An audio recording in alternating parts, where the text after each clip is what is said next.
الطاقة. بسم الله.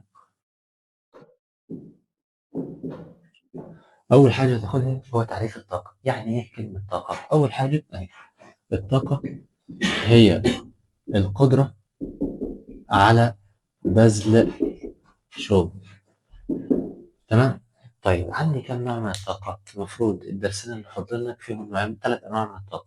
طاقة اسمها طاقة حركة، طاقة اسمها طاقة وضع، وآخر حاجة بتجمع ما بين الاتنين اسمها طاقة ميكانيكية.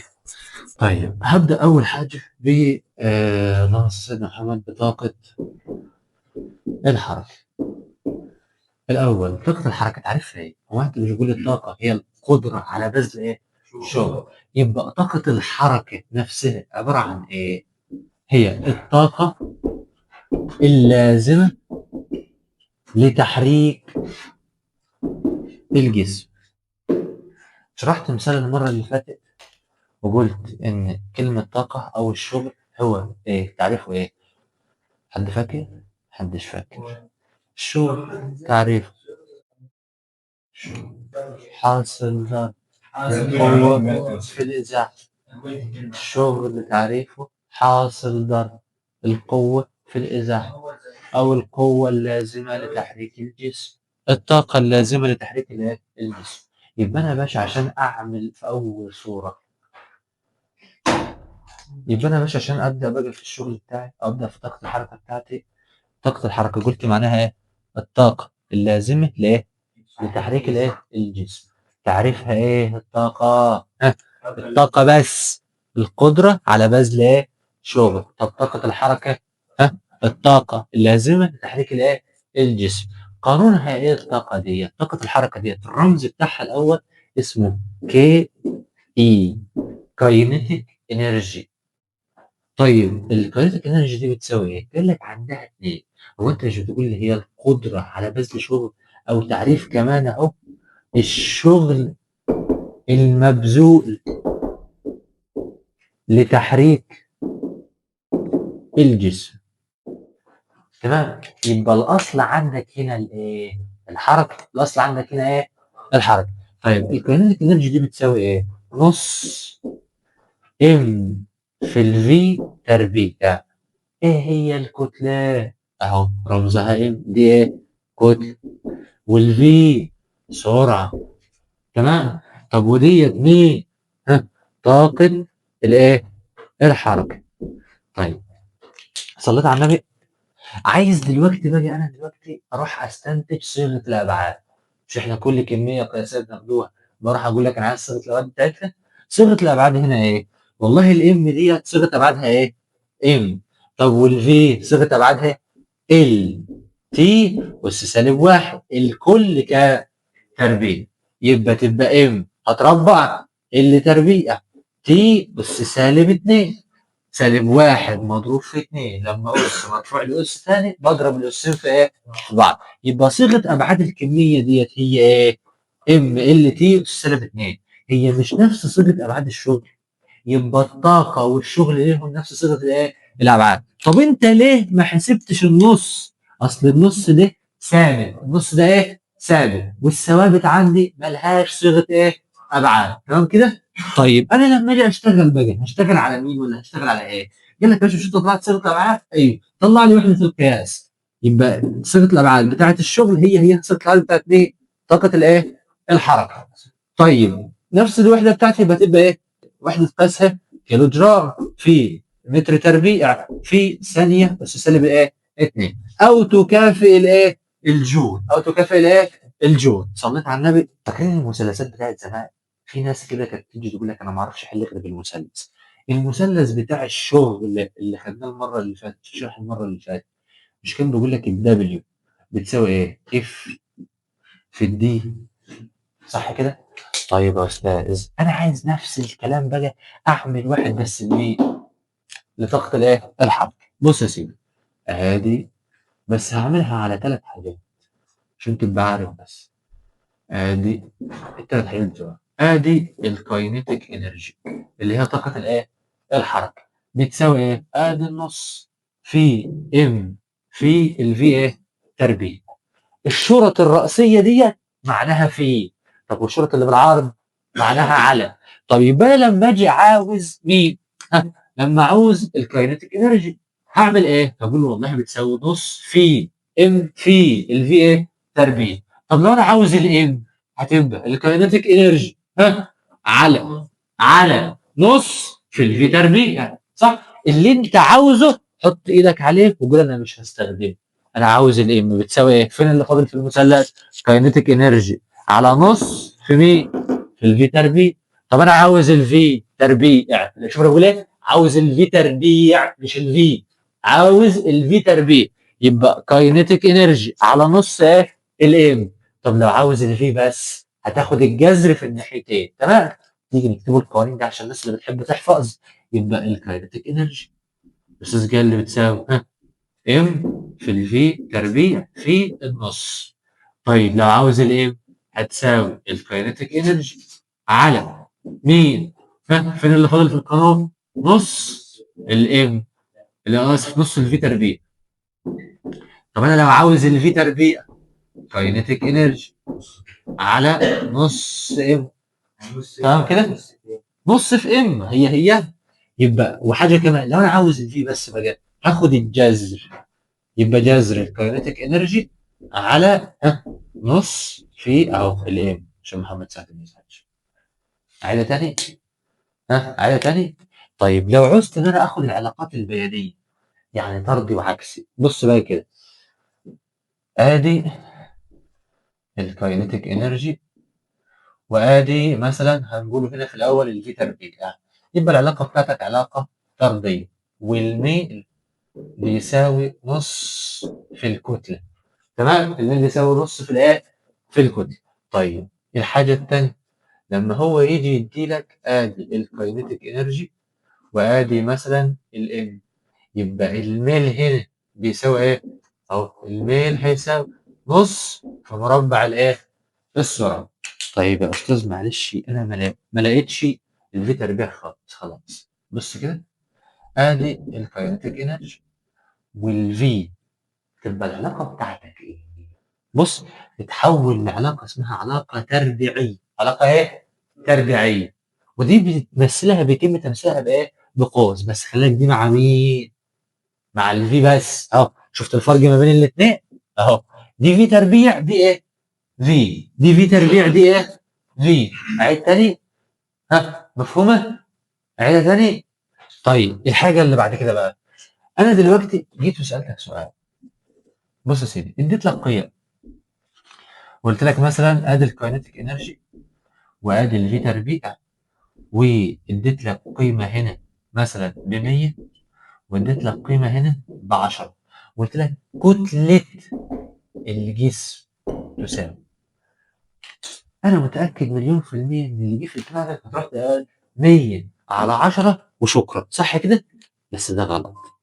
امال ايه اللي صح؟ صلي على النبي. هو الميل هنا بيساوي ايه؟ لسه قايلها لك ايه؟ الميل اهو ما بين الكاينتيك انرجي دي تربيع، الميل بيساوي ايه؟ نص الكتله. نص الايه؟ يعني ال 100 اهو، يبقى نص الام بيساوي 100 على كام؟ على 10. طب اذا الام هو 100 على 10 تبقى بكام؟ ب 10 في كام؟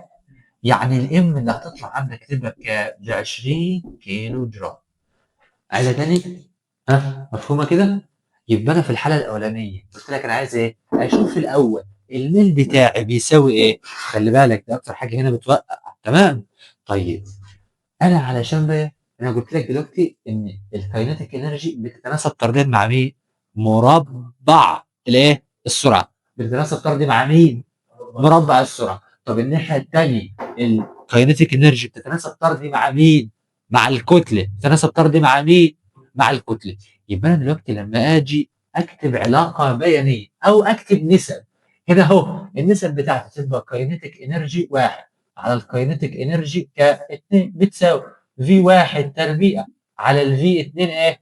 تربيع. طب هنا يا استاذ هتبقى الكي اي 1 على الكي اي 2 بتساوي الام 1 على الام ايه؟ 2. يعني معنى كده ان طاقة الحركة بتتناسب طردي مع مربع السرعة، وهتفهم دلوقتي يعني ايه.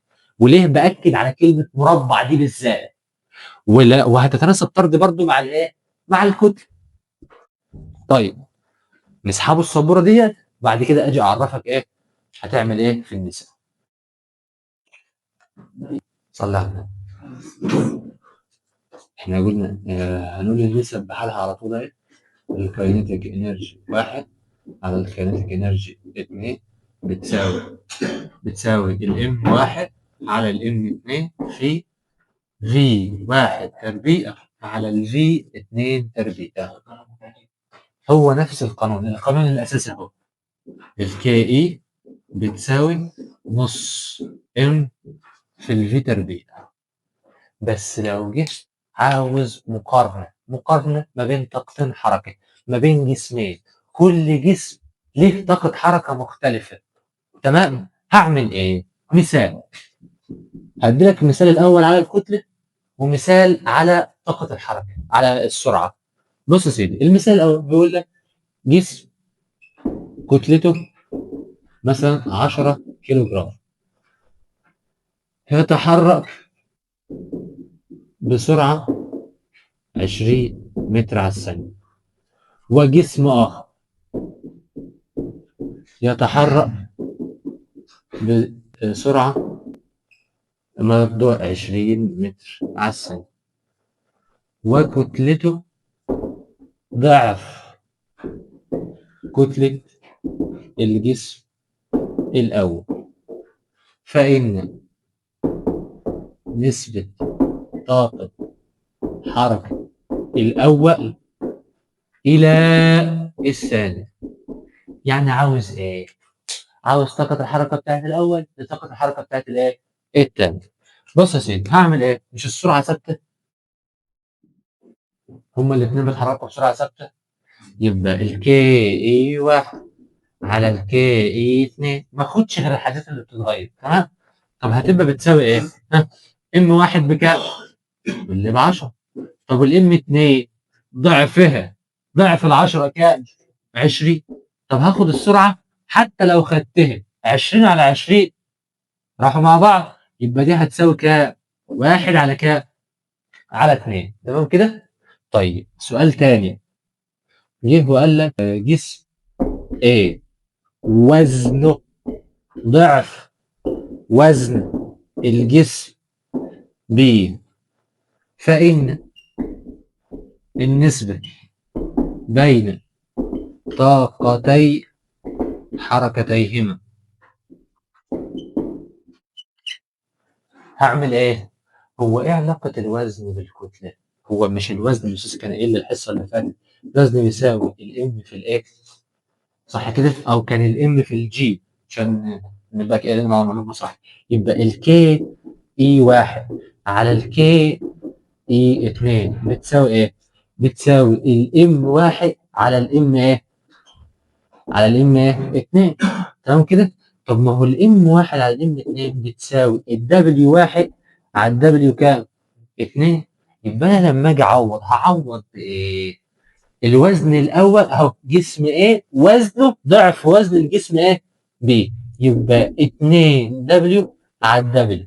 يبقى الكي اي 1 على الكي 2 هتساوي كام؟ 2 على ايه؟ على 1. وصلت كده؟ ها عايزها؟ طيب اللي بعد كده السرعه. فهمت كده انا هنا قصدي على ايه؟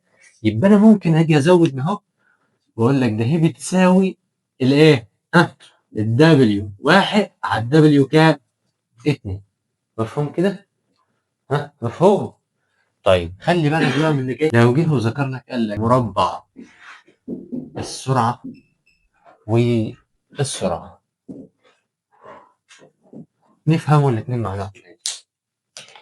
لو جه وقال لي عاوز اوجد النسبه بين طاقتي حركه جسمي الأول مربع سرعتيهما 2 إلى 1، فإن النسبة بين طاقتي حركتيهما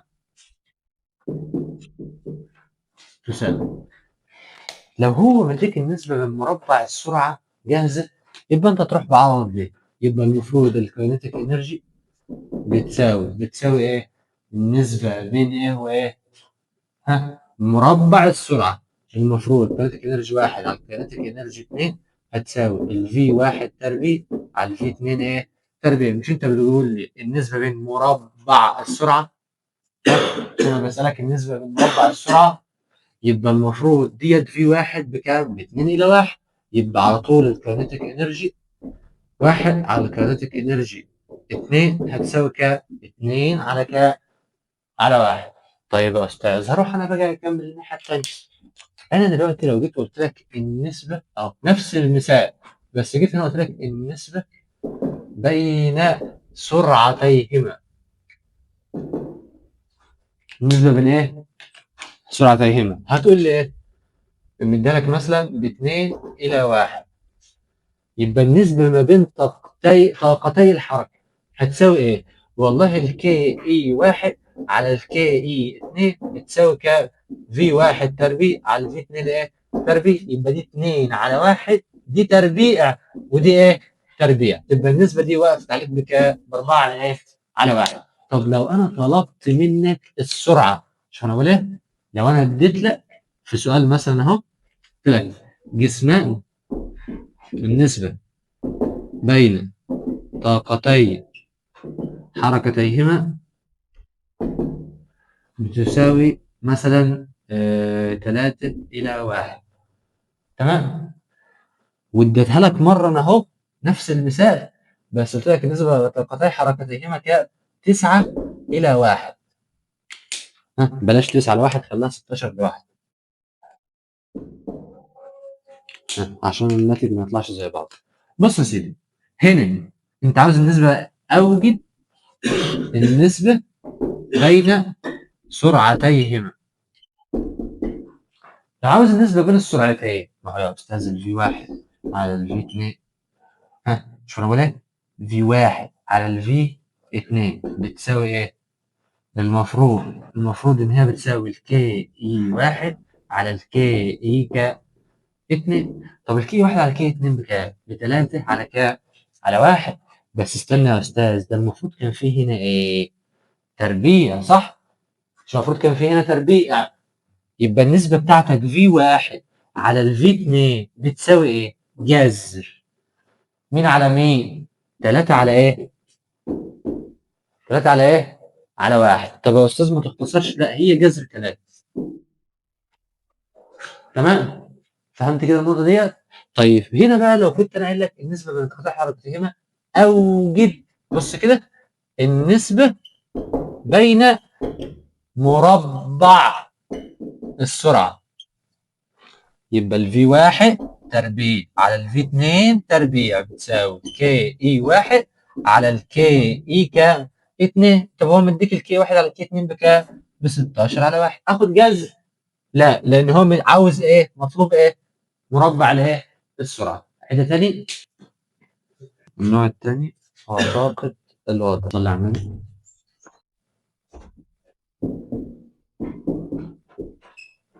نفس الكلام، هاخد تعريفها والقانون بتاعها واطلع صيغه الابعاد واطلع تعريف العام كلها. تمام؟ طيب تعريف طاقه الوضع. ايه هو تعريف طاقه الوضع؟ او ايه الاول هو الرمز بتاع طاقه الوضع؟ قال لي والله رمز طاقه الوضع هو البي اي، potential energy، طاقة الوضع، الطاقة الناتجة أو الطاقة اللازمة لنقل جسم من مكان لمكان إيه؟ آخر. ولا تاني؟ الطاقة اللازمة لنقل جسم من مكان لمكان إيه؟ آخر. تمام؟ أو من موضع قديم أو من وضع قديم إلى موضع إيه؟ جديد. تمام كده؟ طيب اللي بعد كده يا أستاذ، طاقة الوضع دي بتساوي إيه؟ قال لي البي إي بتساوي الوزن في الارتفاع. ده مين؟ الوزن. ده إيه؟ الارتفاع. تمام؟ لما أجي أفكها، ما هو البي يا أستاذ بتساوي الوزن ده كان الفك بتاعه إيه؟ ام في جي، صح كده؟ يبقى الفك بتاعها ام في الجي في الإيه؟ في الاتش. صليت على النبي؟ أنا دلوقتي عاوز أشوف العلاقة ما بين البي إي والوزن على بعضه، وما بين الجي مرة وما بين الإم مرة. صليت على النبي. هو عجلة الجاذبية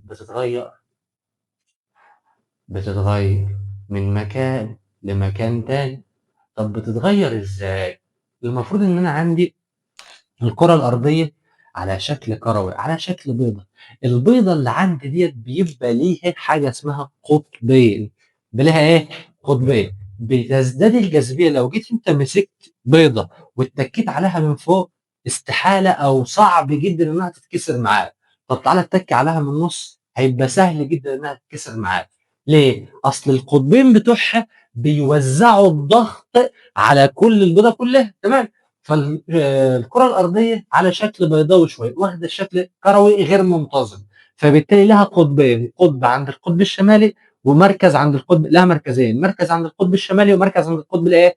الجنوبي. طب المركزين اللي عندك دول تتعامل معاهم ازاي؟ قال لي والله المفروض ان كل ما قرب من المركز طاقة او قوة الجذب بتزيد. كل ما قرب من المركز قوة الجذب بالايه؟ بتزيد. طيب يا استاذ، ده معناه ان الجاذبية بتاعتك بتتغير؟ ودي المهم بقى. لو انت في نفس المكان جاذبيتك ايه؟ ما بتتغيرش. وعندك ملحوظه كنا بنقولها دايما: الكتله ثابته في اي داهيه. الكتله ثابته في ايه؟ اي داهيه. كتله الجسم ما بتتغيرش. قال لك جسم على سطح الارض، رفعته بقى الجسم مثلا على قمه جبل، جسم كان على مثلا على القمر، جه للارض، يبقى انت الكتله بتاعتك مالها؟ ثابته. الكتله بتاعتي مالها؟ ثابته. طيب انا بعد كده الجي اللي هي عجله الايه؟ الجاذبيه. طيب لو انا في نفس المكان، ها، العجله بتاعتي ثابته برضه ما بتتغيرش. انما مين اللي هيعتبر بيتغير معايا؟ الارتفاع. تمام. طب ايه علاقه الارتفاع بالازاحه؟ هل في علاقه ما بين الاثنين؟ صلي على النبي. لو هاخد علاقه ما بين البي اي والارتفاع فهي علاقه طرديه. طب لو هاخد علاقه ما بين البي اي والكتله فبرضه هي علاقه ايه؟ طرديه. طب الميل هنا هيساوي ايه؟ اللي فاضل اللي هو مين؟ اللي هو الوزن. تمام. او ده وزن اهو، او الام في الجي. صح كده؟ طيب هنا اللي فاضل هنا ايه؟ يا اما جي في الاتش. تمام. ها عيله تاني، بس غالبا هتبقى الجي في الايه؟ في الاتش. ها اعيد الجزئيه دي تاني. طب يا استاذ، لو انا واخد ما بين البي اي والازاحه والايه؟ والازاحه. بص كده، قلت لك انا عندي جسم كان على سطح الارض ده، ده سطح الارض. الجسم بتاعك كان هنا، طلع ارتفاع معين. تمام. ايه اللي يحصل دلوقتي؟ طالما انا طلعت في خط مستقيم يبقى المفروض الازاحه بتساوي الارتفاع. صح كده؟ طالما انا خدت حركه في خط مستقيم يبقى الازاحه بتساوي الايه؟ الازاحه بتساوي ايه؟ الارتفاع. طيب يبقى انا يعتبر انا لو عوضت عن الازاحه، العلاقه ما بينها وما بين طاقه المواد طرديه ولا عكسيه؟ مش انت بتقولي لو انت في اتجاه واحد يبقى هي هيها الارتفاع؟ طب ما هو الارتفاع بيتناسب طردي ولا عكسي؟ ها بيتناسب طردي ولا عكسي؟ طردي. يبقى العلاقه بتاعتي ايه؟ طرديه ما بين مين ومين؟ الازاحه وطاقه الايه؟ الوضع. الازاحه وطاقه الايه؟ الوضع. عايزه تاني؟ طيب اي شغل، شوف انا بقول لك ايه، اي شغل بيبذل على الجسم والجسم ساكن، اي شغل يتم بذله على الجسم والجسم ساكن بيتم تخزينه على هيئة طاقة ايه؟ وضع. بيتم تخزينه على هيئة طاقة ايه؟ وضع. مش فاهم الجملتين دول؟ يعني صلي على النبي. دلوقتي الكتاب اللي محطوط على الترابيزة، او الكتاب اللي محطوط على المنضدة اللي عندك، او الحاجة اللي موجودة على ارتفاع معين، بتساوي ايه؟ هل هي ما فيش اي شغل بيبذل عليه؟ ازاي يا استاذ؟ مش في قوة جاذبية بتشدها لتحت؟ طب قوة الجاذبية اللي بتشدها مش في ضغط جو بيأثر عليها من فوق بقوة؟ طب اذا دلوقتي هو بيتم بذل شغل عليها ولا لا؟ بيتم بذل شغل عليه. القلم ده انا لو مسكته وسبته فوق هنا، هو كده ما فيش حاجة بتأثر عليه؟ مش في قوة جاذبية بتشده لتحت؟ ايه اللي هيخليه يتحرك لتحت؟ الحركه اللي انا فيه، اللي هو الوضع اللي هو فيه ده دلوقتي، بيخزن طاقه وضع. بيخزن طاقه ايه؟ وضع. اول ما هسيبه هيبدا ان هو ايه؟ يتحرك، صح؟ هيتحرك تحت تاثير الايه؟ الجاذبيه. يعني طاقه الوضع اللي عندك اتحولت لطاقه ايه؟ حركه. طاقه الوضع اتحولت لطاقه ايه؟ حركه. اعيدها تاني. مم. فهمت الجملتين دول كده؟ طيب، في مثال عندك بيقول لك جسم كتلته 10 كيلو جرام وضع على ارتفاع 2 متر. تمام.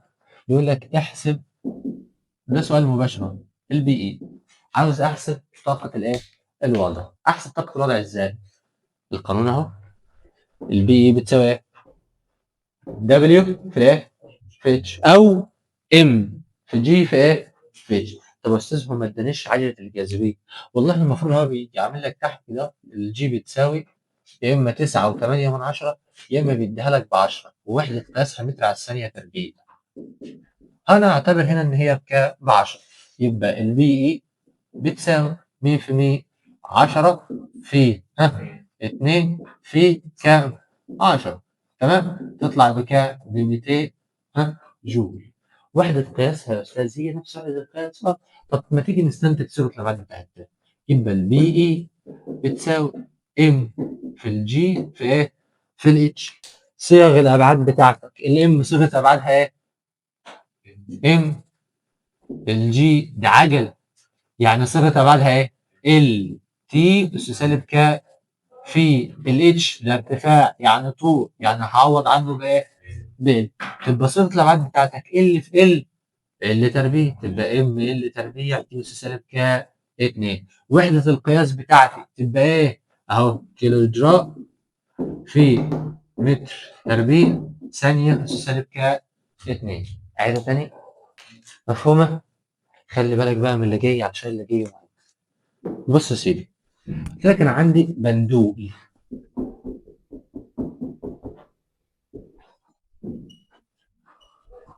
خلي بالك من السؤال ده لان والله العظيم السؤال ده مهم جدا. هو دلوقتي انا هجمع الاثنين، طاقة الحركة وطاقة الوضع في السؤال ده.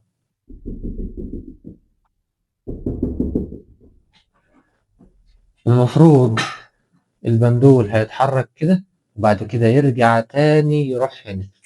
تمام. وسميت لك الموضع ده ألف والموضع ده ب والموضع ده ج. هسأل على حاجة. هو لما أنا أرفع القلم ده لفوق، مش المفروض إن هو حصل له عملية سكون لحظي وبعد كده بيرجع تاني الموضع اللي أنا قذفت منه؟ يعني إيه يا أستاذ؟ يعني المفروض الموضع ده كان في ده اسمه موضع إيه؟ بص كده، موضع سكون. موضع إيه؟ سكون. وخلي بالك، يعني الموضع ده اهو، ده وصل اهو، وصل اقصى ارتفاع، بدليل ان هو عمل ايه؟ رجع تاني، صح كده؟ طب ما هو الالف زيه الجيم، ما هو ده برضو ايه؟ وصل اقصى ارتفاع، صح كده؟ ركز بقى معايا في اللي انا هقوله ده. امتى في البندول ده اهو هسألك على طاقة الحركة. بص كده، الكي اي هسألك عليها سؤالين، وطاقة الوضع هسألك عليها كام سؤال؟ سؤالين برضه. امتى اكبر قيمة وامتى اقل قيمة؟ تمام. ونفس السؤالين هنا، اكبر امتى واقل امتى؟ حلو. بص يا سيدي، هو قانون ديت كان بيقول ايه؟ والله نص الام في الفي تربيع. طب وديت ام في الجي في الايه؟ في الاتش. لا الجي اتغيرت ولا الام اتغيرت، وهنا الام ما اتغيرتش، يبقى انت العامل اللي هيحدد معاك هنا مين؟ السرعه والايه؟ والارتفاع. هسأل سؤال، انا عند موضع السكون سرعتي بكام؟ عند موضع السكون سرعتي بكام؟ بس ده لو انا في بدايه الحركه، ده لو انا في بدايه الايه؟ الحركه. بص معايا، انا لو جيت وقلت لك ديت المسطره اهي، ده موضع السكون بالنسبه للايه؟ ده اسمه بندول. تمام. ده موضع السكون بالنسبه لي. هل دلوقتي المسطره دي بتتحرك؟ حلو. طب بص كده، انا طلعتها لحد اقصى ايه ارتفاع، طلعتها لحد اقصى ايه ارتفاع، وجيت سايبها، المفروض موضع السكون بتاعها اللي هو هيبقى هنا صح؟ لو انا سبتها بقى عشان اسيبها حرة الحركة، بص ايه اللي هيحصل. ايه اكبر سرعة بالنسبة ليه؟ اكبر سرعة بتعدي عليه اللي هي في موضع السكون بتاعها، صح كده؟ يبقى انت لو سألك في بداية الحركة، لو سألني ايه في بداية الحركة اهو، يبقى موضع السكون ده في البداية، البداية الفي بتاعتي بكام؟ بصفر. الفي بتاعتي بكام؟